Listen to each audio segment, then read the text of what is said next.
Next on Unsolved Mysteries, a young man is found shot to death in his bedroom. Investigators say it was a suicide, but his parents say it was murder.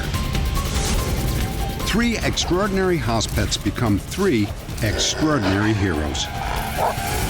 A star witness is set to testify against the Hells Angels. But then... And a mother is on death row for killing her 2 young children. Her family claims that there's new evidence that proves she's innocent. Our team is standing by. Maybe you can help solve one of our cases. I'm Dennis Farina, and this is Unsolved Mysteries. Join us.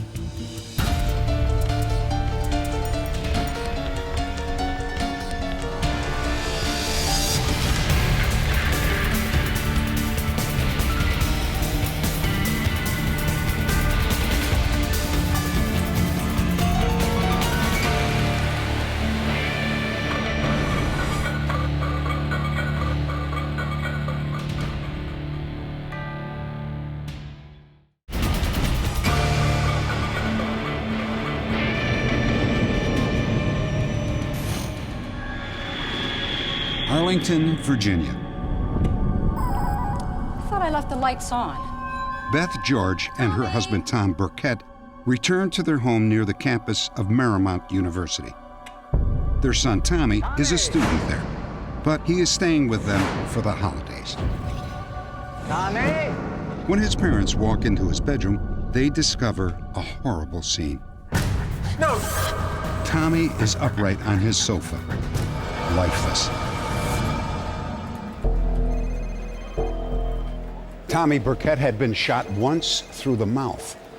A revolver rested in his hands. The police said that it was suicide, but Tommy's parents have always believed that he was murdered. Their suspicions began the moment they discovered their son's body. I went over close to him, and I knelt down beside him, and I touched his hands. They were stone cold. Tom, look at that gun. Something's not right. Tom Burkett was surprised to find the gun's cylinder unlatched. It could not have been fired in that position.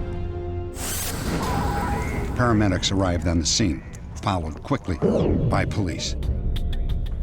The lead detective soon emerged from Tommy's room with an old bank deposit slip. I have something to show you. On one side was a note which said simply, "I want to be cremated." This is Tommy's handwriting. Fire and rescue squad said Tommy's been dead for hours. No, that's not true. It just happened. Probably happened. I was dumbfounded at that comment because it didn't take a medical person to recognize that Tommy had been dead for several hours. He was cold, he was stiff, blood had dried. Any layman would have said several hours. The gun was processed, an autopsy was conducted, photographs were taken, a thorough and acceptable crime scene was conducted. To the police, the facts spoke for themselves. Tommy's death was an open and shut case of suicide. But Beth and Tom were certain their son had been murdered. It wasn't just the unlatched gun and the suspicious note. Tommy's glasses, wallet, and driver's license were missing. Come in. Oh, Mr. Burkett. Oh, you have my condolences. When his parents went to Tommy's dorm room to collect his belongings, the driver's license mysteriously appeared. How did you get this? Oh, well, I'm sorry. According to Tom and Beth, school administrators would not provide any information about the student who had turned in Tommy's driver's license. Tommy's parents decided to talk to their neighbors to see if they had noticed anything unusual on the day Tommy died. Several neighbors reported seeing Tommy's car being chased by a larger, darker car. One neighbor saw the cars coming and he thought, "This is serious, it's life or death." Another neighbor reported that one of the cars involved in the chase at one point drove through someone's lawn. Tommy's car was apparently run off the road and he was assaulted. He got away from his attackers and made it back to our house. Tommy's body was exhumed for a second autopsy. It revealed abrasions and bruising around his right ear and a broken jaw. Tom, come here. A few weeks after Tommy's death, Beth noticed a spray of small reddish marks on the stairway. It looks like scattered faint blood stains. They hired Paul Kish, a bloodstain expert based in New York. He confirmed the spots were blood. There we go. It's not consistent with being created from an individual committing suicide in a room sitting on a sofa. Some other violent altercation took place where blood was shed with a lot of energy being exerted towards the blood, like a gunshot. This spent bullet was found in the wall of Tommy's room. But curiously, forensic analysis found that there was no blood or tissue on it.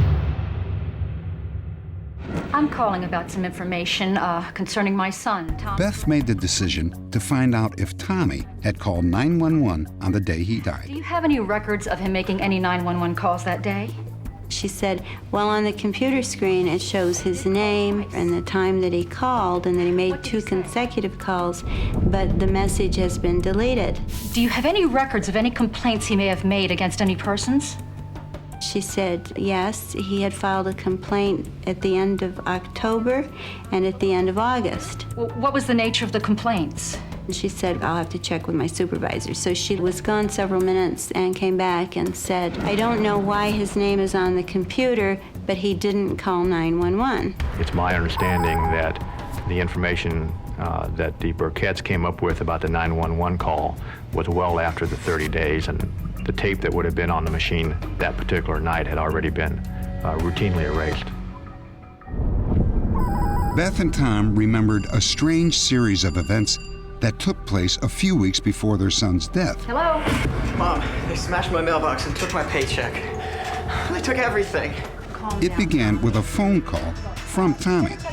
Tommy was normally very poised, very calm, and he was just frantic.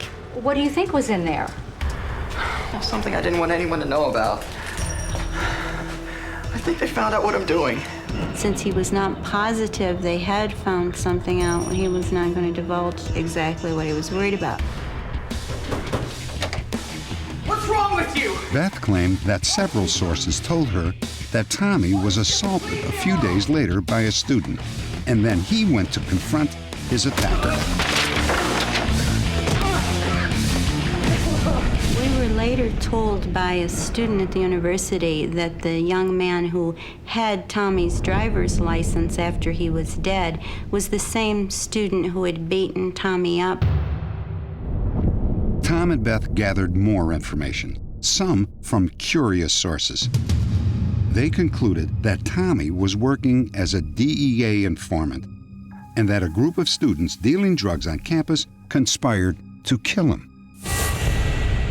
A number of sources, mostly anonymous, have come to us and helped us piece together a story. And in most instances, their accounts corroborate each other. And what we've learned about our son was that he was a paid DEA informant, that there were a group of students on the campus who were dealing drugs. They felt Tommy knew too much and that they conspired with others to kill him.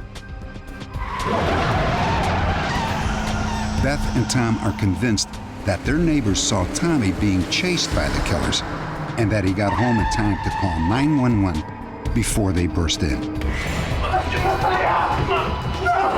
An informant told Beth and Tom that their son was beaten to death with a baseball bat and that phone books were used to minimize bruising and absorb blood spat. The story fit in with everything we had noticed and could not account for during the previous months. For example, we had noticed our phone books were missing the week after Tommy died. Also, there had been a ball bat in Tommy's bedroom, and the gripping tape had been stripped off the bat. Tom and Beth, have names of the students they suspect were involved in Tommy's death. There's not enough evidence to say their names publicly at this point, but I believe with some of the evidence they've collected over the past 2 years that they may have the right people. There's this sense of rage that nobody's doing anything. No matter how much information is dumped in the laps of law enforcement people, they don't do anything. It is a suicide until substantial, credible information is brought to us. At that point, we will examine all the information, just as we have for the past years. The U.S. Drug Enforcement Agency has denied any connection with Tommy Burkett, and the local police still consider his death a suicide. If you have any information about the death of Tommy Burkett, please log on to our website at unsolved.com. Next, dramatic rescues by extraordinary four-legged heroes.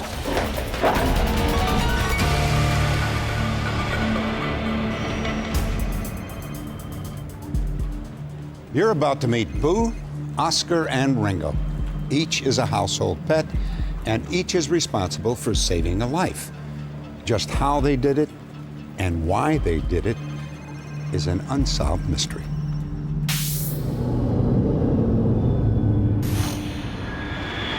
The Yuba River in California. Lillian McDermott was romping with her Newfoundland, Boo. Boo is a big dog, but still only a puppy. It was the summer, and the Yuba was very inviting, and so I thought it was a great opportunity for a Newfoundland to play in the water, chasing sticks and having fun.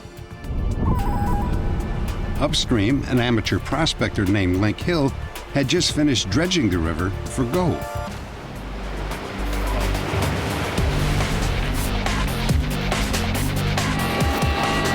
When Lynn came into view, Boo suddenly lost interest in chasing sticks. I leaned down to see what it was he was looking at, and I saw what I thought was a log rolling in the white water. I looked again, and here, an arm came up out of the white water, holding a small gas can. Lillian was at a loss, but the puppy knew exactly what had to be done. Go, Boo.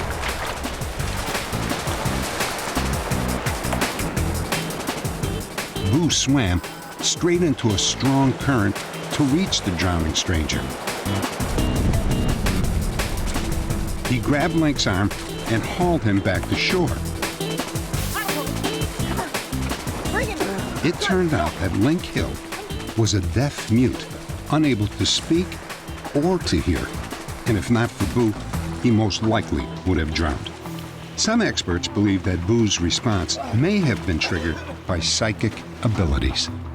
What that animal felt was that man's fear. And he realized that was not a log, because he could feel the emotion coming from that man and the emotion of that man calling out in his mind for help. That's all that dog needed. He's a Newfoundland, bred for a number of tasks, one of which is to perform water rescues.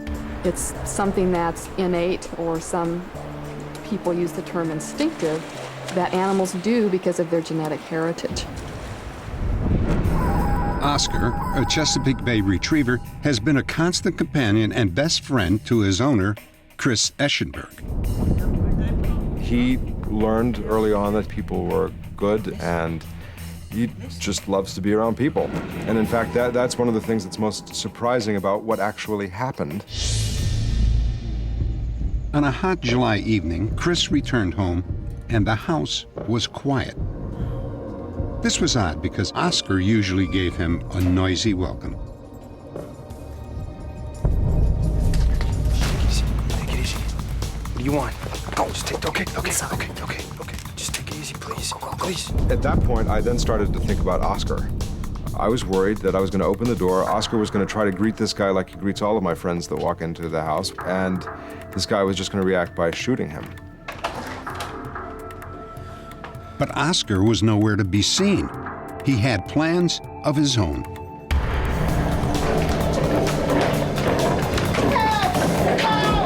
finally, this guy was able to get his arm free, and in that action of freeing the arm, he hit me. I was a little disoriented for a moment, and by the time I regained my composure, he was gone. I could hear him getting out of the gate. Oscar was drenched in blood, but it wasn't his blood. It was the robbers. You're fine, pal. This has merely reaffirmed in me that I have a very dynamic, live, interesting, intelligent creature that I'm sharing my life with, and who in this respect probably saved my life.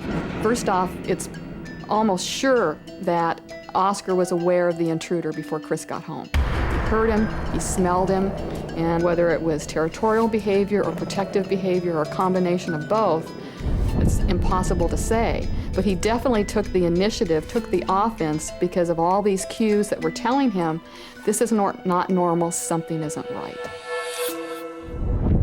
However, dogs aren't the only animals capable of protecting their owners. Ray and Carol Steiner owe their lives to a 3-year-old cat named Ringo. It was a summer day, and the Steiners were both at home. Ray was recovering from surgery, and Carol had a foot ailment. Both had been suffering from memory loss, high blood pressure, and chronic fatigue. What I was noticing the most was terrible headaches, dizziness. I was sleeping all the time. Carol noticed that Ringo was acting strangely. She thought that he wanted to go out. Okay, go on, Ringo. I opened the door, he won't go out. So I said, okay, kitty, and closed the door. No sooner did Carol get settled down than Ringo wanted to go out again. So Carol opened the door again. Come on out, go, Ringo. He turns up at me and gives a really high meow. And it was obvious I was to come out, so I walked out with him. Ringo led Carol around the side of the house. All of a sudden, he started digging in our landscaping. What is it, kitty? And then he opened up his mouth and curled his lips up as if something had a terrible smell. Oh my God. That smell was lethal methane gas. Carol immediately called the gas company, and within minutes, a service technician arrived. Let me take a reading here. He put a tool in the ground and a siren went off. Well, this is way above normal. This is very, very unusual. He told us we're at explosive levels. I've got to turn your gas off right now or you're going to blow. The Steiners had a large split in the gas pipe at the very spot where Ringo had been digging. Deadly amounts of gas had been seeping into the house. We looked at each other, then we looked at the cat, and I said, my gosh, Ray, Ringo saved our lives.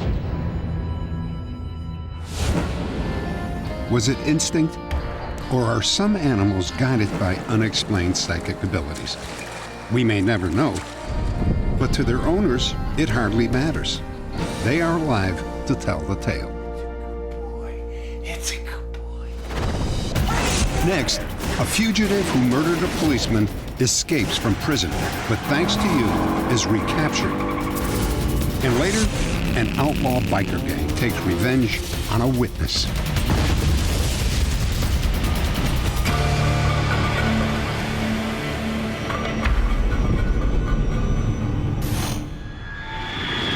Catoosa, Oklahoma. A small-town police chief, J.B. Hamby, responds to an emergency call from a local business. Hey, get out of here!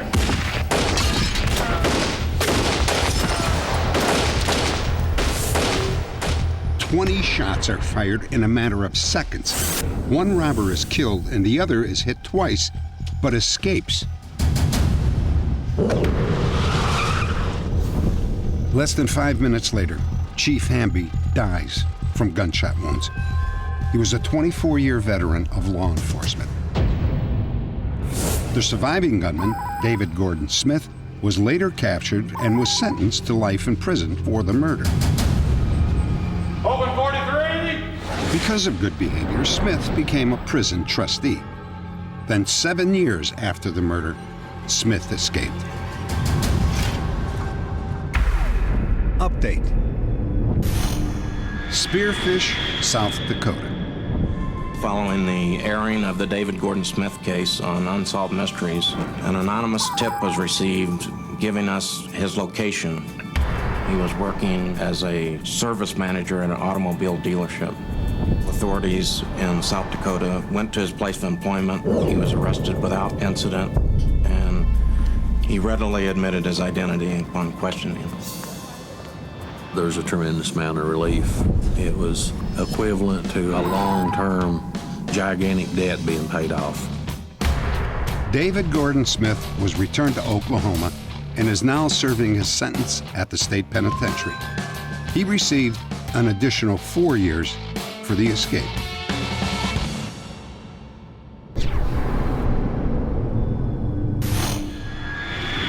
Champlain, New York. Lee Carter Jr. was the kind of guy who always tried to do the right thing. But then one morning, doing the right thing got him killed. A bomb was placed under the seat of his Porsche that ended his life. There's been no closure of any kind. I wake up in the morning, he's the first thing I think about. I go to bed at night, I'd say most of the time it's the first thing I'm thinking about, the last thing I'm thinking about. The bomb was planted by this man, Richard Vallee, in a battle for control of drugs and prostitution. Police say that Vallee's job was to kill people who double-crossed the Hells Angels biker gang. Lee Carter Jr. lived near the Canadian border. He was approached by associates at Vallee who wanted to use his home as a safe house. The gang planned to smuggle a major shipment of cocaine from the United States into Canada. 54 keys at the price we discussed. That's right. Carter went to the police and agreed to act as an informant. The drug deal was quickly shut down, and Vallee was charged with conspiracy to import cocaine. My son didn't get into detail on it to me at all. He did tell me he was working with the state police. He told me he was helping them.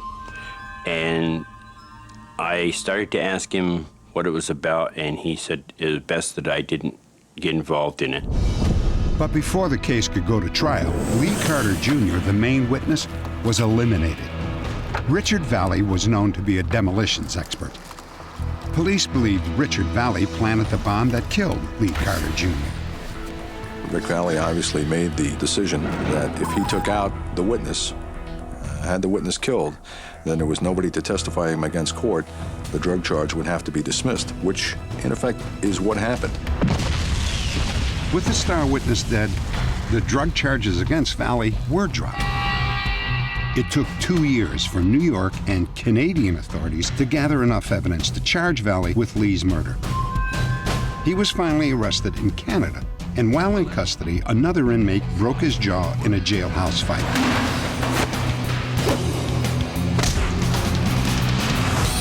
Over the next few weeks, he was treated at a local hospital, and 2 guards were always with him. During the course of his visit, he had consistently set up where he would take a shower around 8 o'clock. He had been on the phone and indicated to one of the guards that he would like the guard to wait there because he was waiting for an important phone call from his attorney. He then went to take a shower with the other guard. As both of them entered the shower room, the one guard was accosted. What took you long? With the help of an accomplice, Vallee escaped.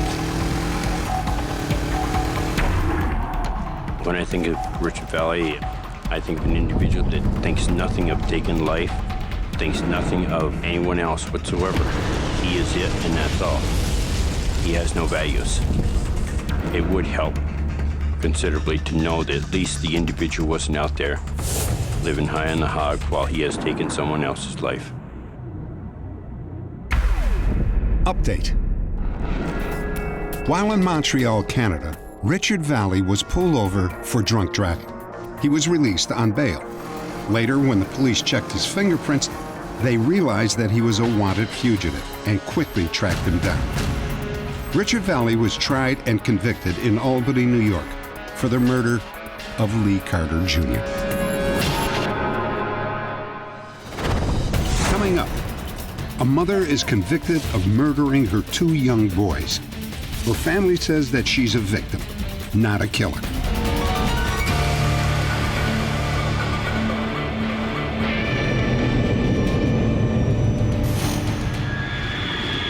Rowlett, Texas. Darlie Lynn Routier, a housewife and mother of 3, makes a frantic call to 911.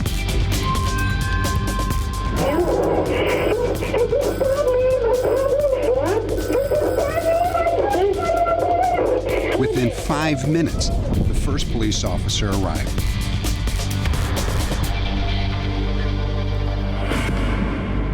Darlie's eldest son, Devin, is dead from 4 knife wounds. His brother, Damon, has been savagely attacked and takes his last breath in the care of a paramedic. Darlie has a deep gash in her neck and wounds on her arms, but she survives. In a dramatic turn of events, Darlie Lynn Routier would be charged with the murder of her own children. We, the jury, find the defendant, Darlie Lynn Routier, guilty of the offense of capital 8 months later, Darlie Lynn Routier is convicted of killing her 2 little boys. She is sentenced to die by lethal injection. I never thought that Darlie did this. Devin and Damon's killer is running free, and that's what this is about, the truth and finding justice for Devin and Damon. That's the most important thing is, we've got to save her life before they execute this innocent girl. I've been wrongfully convicted. I'm innocent. I've been done wrong. There's been a lot of terrible, wrong things that have been done to me and my family. Darlie Lynn Routier has always proclaimed her innocence. Her family believes that crucial evidence was overlooked during her trial. A juror who voted to convict her is now convinced that he made a mistake. But authorities argue that their case against Darlie Lynn is airtight. Say hi, Damon. Hi. The Routiers were living the American dream. 3 beautiful children, a happy marriage, and a majestic house in a wealthy suburb of Dallas. But in one night, the Routiers would lose it all. Wow, way to go, Devin. Darlie claims that she too was viciously attacked when Devin and Damon were murdered. Mrs. Routier, can you tell me anything at all about what happened? Rowlett police detectives interviewed Darlie shortly after surgery. She was still sedated. I was asleep on the couch. Darlie told investigators that on the night of the attack, she, Devin, and Damon had fallen asleep in the downstairs family room while watching TV. Her husband, Darren, slept upstairs with 8-month-old Drake.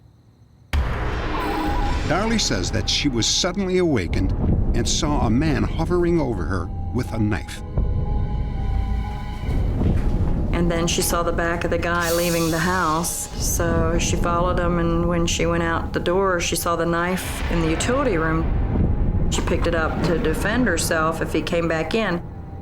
Darlie told police that it was only then that she realized that she was injured and that her boys had been attacked. I hear this scream. I run down the stairs. Oh my God. Darlie at that point is yelling, Devin, Devin, Devin, Devin, Devin, Devin. I mean, she's just freaking. And I get to Devin, and he's got these 2 huge gashes in the top of his chest. He's laying face up, with, just blinking his eyes. I'm thinking CPR. I prop his head back. I start blowing into his mouth, and as soon as I blow into his mouth, air comes out of his chest. Blood splatters all over me.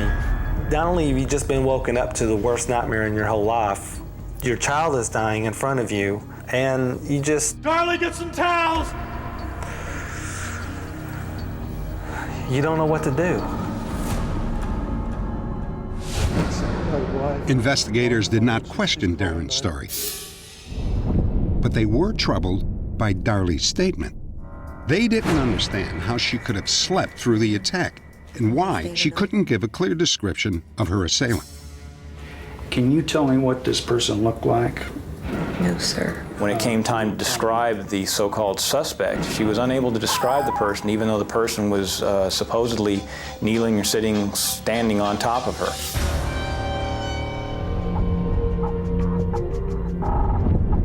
Investigators discovered that the screen on an open window had been slashed, but there was an undisturbed layer of dust on the windowsill, suggesting that no one actually came through it. In the cut screen, detectives also found a long, bleached blonde hair. It was the color of Darlie's hair at the time. Nothing was missing, so police ruled out robbery. They also felt that the blood evidence did not support the story of an intruder. The lack of a blood trail leading from the crime scene, continuing out the path that the intruder supposedly took, was problematic, to say the least. This individual miraculously manages to keep any sense of blood or any evidence off of him, doesn't leave any footprints. All the blood's contained in one area.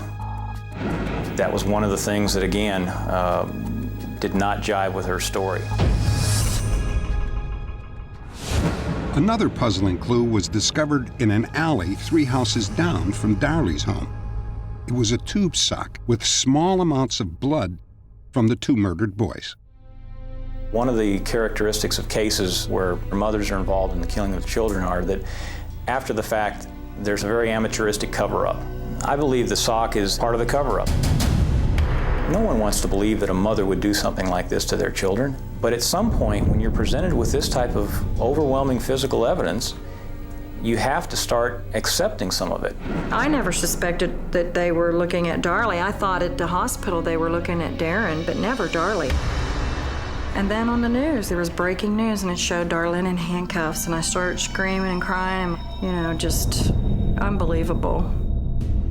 Darlie's attorneys and investigators say that the evidence used against her was terribly flawed. When the officers examined the window which had been cut, they found there was no dust disturbed on the windowsill, and also found a blonde hair stuck into the screen area. They assumed that blonde hair was Darlie's. Later, that hair, through DNA examination, was determined to belong to a Rowlett police officer. The windowsill is 10 inches off the floor. If you went through the window and crouched down and put one leg through the window, it's more probable you wouldn't disturb the dust than you would disturb the dust. You're innocent, and you keep waiting for them to come back and tell you that, oh, we made a terrible mistake and we're so sorry, and we found who did this. I just could not believe, what was happening. Next, Darlie's attorneys claim that overlooked fingerprints found at the crime scene prove her innocence. And a juror who voted to convict Darlie speaks out in her defense. I believe with all my heart that Darlie Lynn Routier is innocent. There's not a doubt in my mind.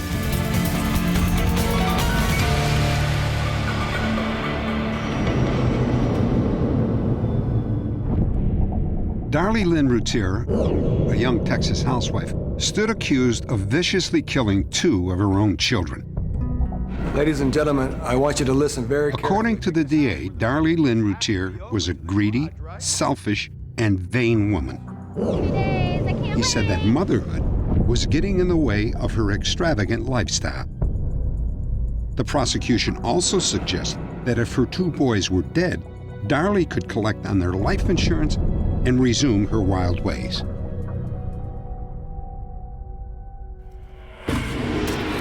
The DA argued that Darlie was suffering from postpartum depression and that she slit her own throat and then tried to make it appear that an intruder did it. And I know it sounds diabolical, but the evidence They were shows... crucifying her character to make this very conservative jury hate Darlie. And it was all a bunch of lies. It's my opinion that the crime scene was staged. A medical examiner testified that Darlie's wounds were superficial and self-inflicted. Dramatically different than the wounds sustained by the young victims. But the defense introduced medical records showing that the knife slash to Darlie's neck came within a 1/16 of an inch of severing her carotid artery, which would have killed her. Photographs taken at the hospital show extreme bruising on Darlie's arms. But the notes that you took, that you were telling us about, Darlie's attorneys also attacked the theory that she committed the murders to collect on her boy's life insurance. They're trying to say she did this for the money. There's $5,000 life insurance on those boys. That's ridiculous. It cost $13,000 to bury them. The prosecution countered with a blood spatter expert. Virtually all of the blood on Darlie's shirt was her own, but there was one tiny blood stain on the back that contained both Devin and Damon's blood. The shirt that Darlie was wearing, it had cast-off blood on the back over the shoulder area. And this would have come as the knife was being pulled out of the children's body and being brought over her shoulder and then dripping. And the analysis of the DNA indicated it belonged to the children. And that was a very important piece of evidence. How did that blood get there if not that manner? All the blood evidence was handled by police officers that were not experienced with collecting evidence. And instead of drying that evidence, that bloody evidence out and putting it the proper way for storing for the trial, they threw it into bags and multiple pieces of blood on top of each other so that the blood stains could transfer from different areas. We are very careful and methodical in our gathering of evidence. Our officers have been trained in it just like officers across the nation. We haven't just fallen off the hay wagon recently. Do you recall any statements that the prosecution also played this videotape for the jury. 8 days after the murders, the Routier family decided to celebrate Devin's 7th birthday posthumously. Darlie was on painkillers, antibiotics, and antidepressants. A news crew captured what happened next.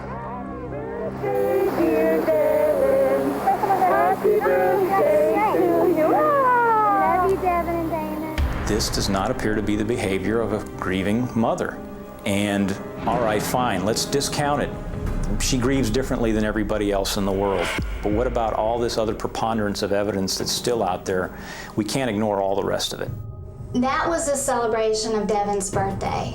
We had invitations sent out, we had presents already bought, and he was murdered 3 days before we got to have his party.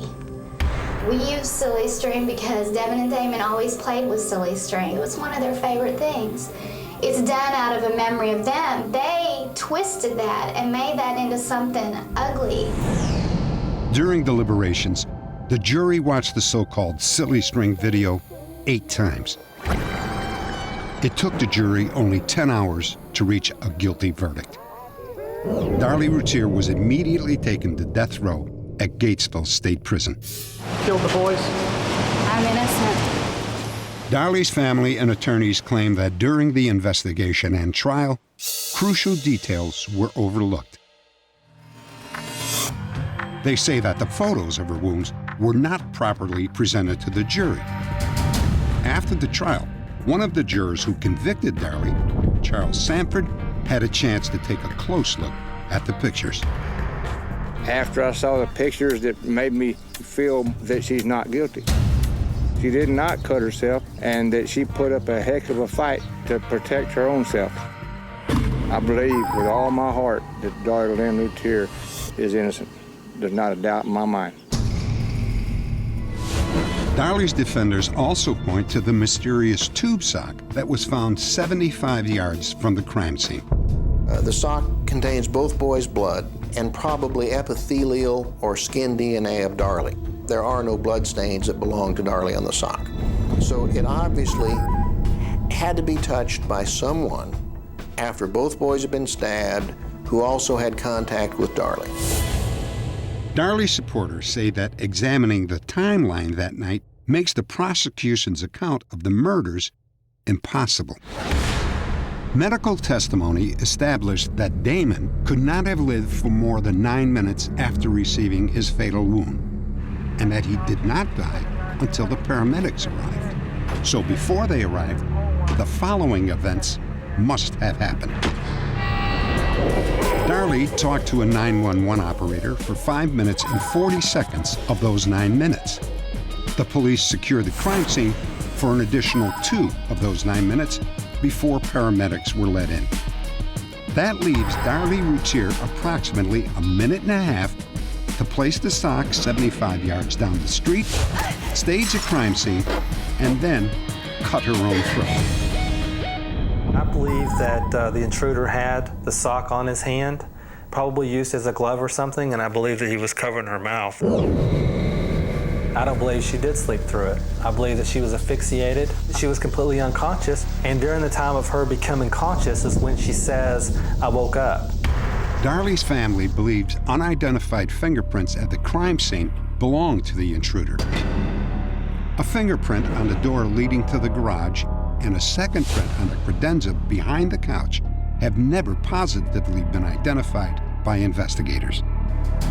They're not Darlie's, they're not Darren's, and they're not either of the 2 boys. I think it shows the overall problems with the case, that the state did not investigate the case fully, that they focused on Darlie from not day 1, but minute 1.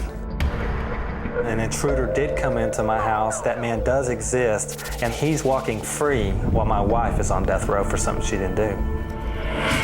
Darlie's family believes the attacker may have been a sexual predator. A series of violent rapes occurred in the Dallas area at the same time as the Routier murders. These crimes were quite similar to the attack on Darlie and her children. The assailant enters the unlocked homes of victims, attacks them with knives found in the kitchen, and wears tube socks over his hands to avoid leaving fingerprints. Could this person have been the real killer? Darlie's lawyers continue to appeal her sentence. If and when those appeals are exhausted, she'll be executed. If you have any information about this case, please log on to our website at unsolved.com.